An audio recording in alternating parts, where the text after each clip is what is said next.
আল্লাহু আকবার, madam madam.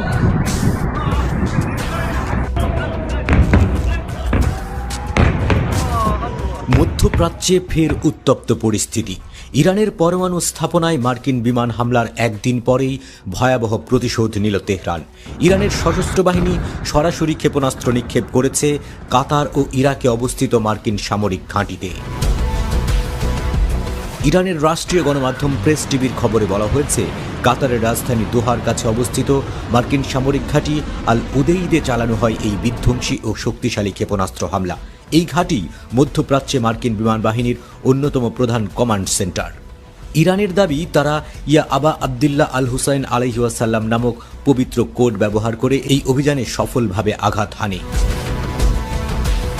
ইরানি বাহিনীর বিবৃতি থেকে জানা যায়, এই প্রতিশোধমূলক অভিযান তাদের সর্বোচ্চ সামরিক নেতৃত্ব, খাতাম আল আম্বিয়া কেন্দ্রীয় সদর দপ্তর এবং সুপ্রিম জাতীয় নিরাপত্তা পরিষদের অনুমোদনেই পরিচালিত হয়েছে।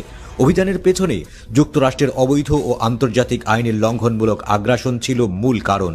তারা হুঁশিয়ারি উচ্চারণ করে বলেছে, ইসলামিক প্রজাতন্ত্র কখনো নিজের সার্বভৌমত্ব ও নিরাপত্তা লঙ্ঘনের জবাব ছাড়া রাখবে না। এই ঘটনার সমান্তরালেই আরেকটি হামলা হয়েছে ইরাকে। ইরাকের পশ্চিমাঞ্চলে অবস্থিত আইন আল আসাদ মার্কিন ঘাঁটির উপর 6টি ক্ষেপণাস্ত্র ছোড়ে ইরান। এক্সিউস ও রয়টার্সের সূত্র মতে, ঘাঁটিটির উপর আকাশ প্রতিরক্ষা ব্যবস্থা সক্রিয় করা হলেও ক্ষয়ক্ষতি সম্পর্কে এখনও নিশ্চিত কিছু জানা যায়নি। হামলার সময় ইরানের প্রতিক্রিয়াশীল কার্যক্রমের আশঙ্কায় সংযুক্ত আরব আমিরাত সাময়িকভাবে তাদের আকাশসীমা বন্ধ করে দেয়। মেহের নিউজ জানায়, এই পুরো অভিযানের নামকরণ করা হয়েছে বিজয় বার্তা। নামেই যেন ঘোষণা, এবার আর ইরান নীরব থাকছে না। একের পর এক ক্ষেপণাস্ত্র আঘাতে কম্পন তুলে দিয়েছে মধ্যপ্রাচ্যে। এদিকে কাতারের রাজধানী দোহা থেকে বিস্ফোরণের শব্দ শোনার কথা জানিয়েছে স্থানীয় বাসিন্দারা।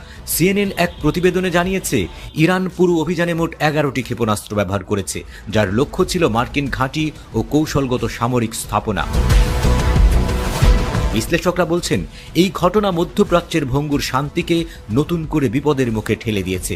আন্তর্জাতিক কূটনৈতিক মহলে এখন উদ্বেগ, যুক্তরাষ্ট্রের পাল্টা প্রতিক্রিয়া কি হবে, আর তার প্রেক্ষিতে পুরো অঞ্চল আবার কি একটি পূর্ণাঙ্গ যুদ্ধের দিকে এগুচ্ছে? এখন প্রশ্ন একটাই,